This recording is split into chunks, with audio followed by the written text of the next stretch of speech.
মহরানার ক্ষেত্রে মেয়ের পক্ষ ইচ্ছা মতো চাইবে, কম চাক আর বেশি চাক, যেমন ইচ্ছা তার। আর আপনার পোষাইলে আপনি দিয়ে বিয়ে করে নিয়ে আসবেন, আর না হলে অন্য জায়গায় খুঁজবেন আপনি। বেশিও মোহর করা জায়েজ আর কম করাও জায়েজ, কিন্তু কোনটা বেশি ভালো? মুস্তাহাব। তো কম হবে তত তাতে বরকত হবে, এই মর্মে হাদিস রয়েছে। ইল্লা আন্নাহু ইস্তাহিবু তাখফিফুহু, মোহরকে হালকা করা, কম করা, এটা হচ্ছে মুস্তাহাব, ভালো। নবী করিম সাল্লাল্লাহু আলাইহি সাল্লামের হাদিস মুসনাদে আহমদে রয়েছে, আবু দাউদ, নাসাই, তিরমিজি, ইবনে মাজাহ, 5টি হাদিসের কিতাব রয়েছে।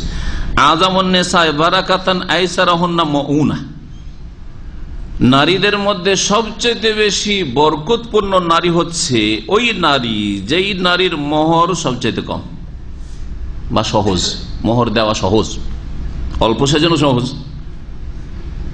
পয়সাওয়ালা ঘরের, পয়সাওয়ালা ঘরে বিয়ে হচ্ছে, তার জন্য বেশি দেওয়া সহজ, তাদের যা 5 লাখ টাকা কোনো ব্যাপার নয় হয়তো। কিন্তু যারা মধ্যম শ্রেণীর মানুষ, মুসলিম সমাজে বেশি মধ্যম শ্রেণীর মানুষের জন্য 2, 4, 5, 10 হাজার, 20 হাজার, এটি সহজ।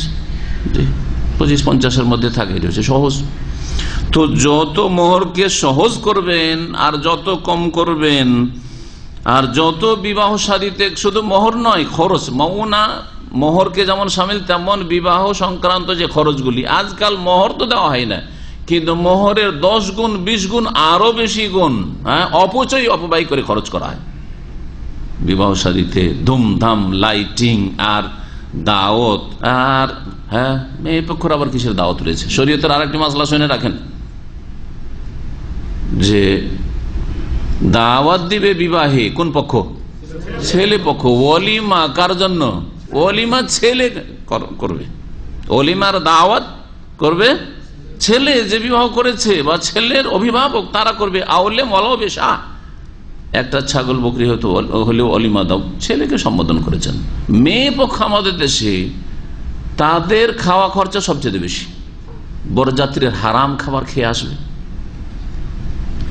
আমার বাড়িতে হঠাৎ করে যদি আপনারা 10 জন চলে আসেন, আর আমি লজ্জায় পড়ে গিয়ে খাওয়াই, তা আপনাদের জন্য খাওয়া জায়েজ? হঠাৎ করে যদি আমি দাওয়াত দিই, অথবা যে বলেন যে আপনার বাসায় আসছি, তখন আমি বললাম যে ঠিক আছে তাহলে খাওয়া দাওয়া করেন, সেটা আলাদা কথা। কিন্তু হঠাৎ করে 10টা লোক যদি আসেন, লজ্জাতে আমি খাওয়াই দিলাম মান সম্মানের জন্য, কিন্তু আপনাদের জন্য এইভাবে জায়েজ? এটা উদাহরণ দিলাম, জায়েজ নয়। লা তাকুলু আমওয়ালাকুম বাইনাকুম বিল বাতিল, বাতিল পন্থায় অন্যায় করে কেউ কারো ধন সম্পদ ভক্ষণ করবে না। ইল্লা আন তাকুনা তিজারাতান তারাদি মিনকুম, যতক্ষণ পর্যন্ত দুই পক্ষ থেকে সম্মতি না হয়েছে, রেজামন্দি না হয়েছে, রাজি হয়ে খুশি হয়ে না হয়েছে। মেয়ে পক্ষ কখন খুশি হয়ে খাওয়ায়? নিরুপায় হয়ে খাওয়ায়। পরের দিন ওই গ্রামবাসী, গোটা বংশধর, দেশবাসী, আপনাদের দেশে জানি না অঞ্চলে সবাই আপন আপন অঞ্চল কথা বলতে পারেন, যে বরযাত্রীর সংখ্যা কতটা হয়?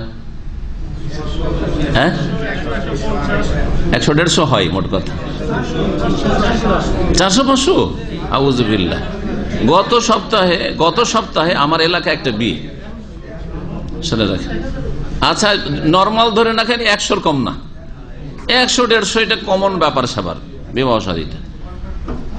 গত সপ্তাহে একটা ছেলে আমার বক্তব্য শুনে, আমার আত্মীয়, মানে আমার মামা বংশের ছেলে, ওর বাপ দাদা ওই জাহিলিয়াতের যুগে আছে, মানে এইসব বিবাহ শাদীর ক্ষেত্রে, কিন্তু সে আমার মামার নাতি, আমার আপন মামার নাতি, সে বিয়ে করেছে একবারে সুন্নতি তরিকা, বক্তব্য শুনে নিয়মিত, ভালো আলেমদের।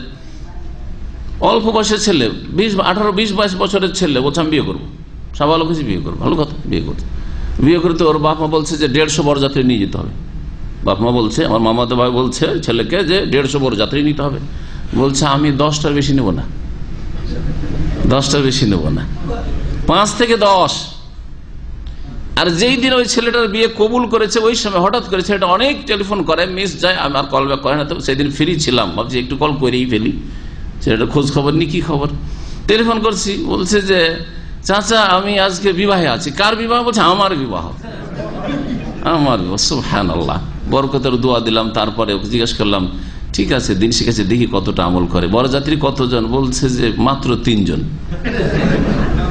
মাত্র 3 জন। আশ্চর্য, 3 জন। আমি জানি ওই গ্রামে ছোট তো মানুষ হয়েছে, আমি লেখাপড়া 2 বছর ওদের বাড়ি খেয়ে, মামাদের বাড়ি খেয়ে মাদ্রাসা লেখাপড়া করেছি।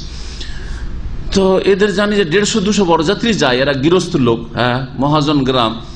তো বললাম যে এটা কি ব্যাপার? বলছে আমার বাপকে বললাম যে 10 জন পাঠাও বাবা, যাকে পাঠাইবা 10 জন পাঠাও। এই দিয়ে ঝগড়া আর তর্ক আর কি চাপ সৃষ্টি। আমি বললাম যে না, আমি ওইভাবে বিয়ে করবো না। তখন রাগ করে একটাও পাঠাইনি। ও 2টো ছেলেকে তার তরিকার সহি আকীদার পেয়েছে, দিনী আলোচনা শুনে ওই 2টো ছেলেকে সাথে নিয়ে আর ওই ছেলে বিবাহ যে করলো বর, এই 3 জন এসে বিয়ে করছে। জি হ্যাঁ, দেখছেন সমাজ কোন দিকে আমাদের যাচ্ছে। 150 লোক পাঠাবে, ছেলে যে বিয়ে করেছে সে বলছে না এটা জায়েজ না, আমি নিয়ে যাব না, 10 জন দেন আমাকে। কোনো মতেই বাপ মা বংশধর রাজি না, সব অসন্তুষ্ট, তার বিয়েতে কোনো সহযোগিতা না। 3 জন বিয়ে করেছে। আল্লাহ এতে বরকত দেবে। আইসারুহা মাউনা, যাতে খরচ কম তাতে বেশি বরকত রয়েছে। আজামুন নেকাহ বারাকা, সবচেয়ে বেশি বরকত রয়েছে তাতে। যত খরচ কম করবে বিবাহে তত বেশি বরকত রয়েছে। আর মেয়ে পক্ষের তো শরীয়তে খরচই নাই, এটা আরবরা ভালো করে বুঝে। সৌদি আরবে মেয়ে পক্ষের যে কোনো খরচ নেই, এটা সৌদিদের বিয়েতে ফুটে উঠে, আরবদের বিয়েতে ফুটে উঠে। আর আমাদের দেশে উল্টো, একবারে হিন্দু সভ্যতা, আসল খরচ বিবাহে হ্যাঁ মেয়ে পক্ষের। ছেলের যদি কোনো খরচ লাগে সেটাও কাকে দিতে হবে? ও যৌতুকের মাধ্যমে ওর চাইতে 10 গুণ আদায় করে ফেলেছে অলরেডি, ওখান থেকেই সবকিছু হচ্ছে।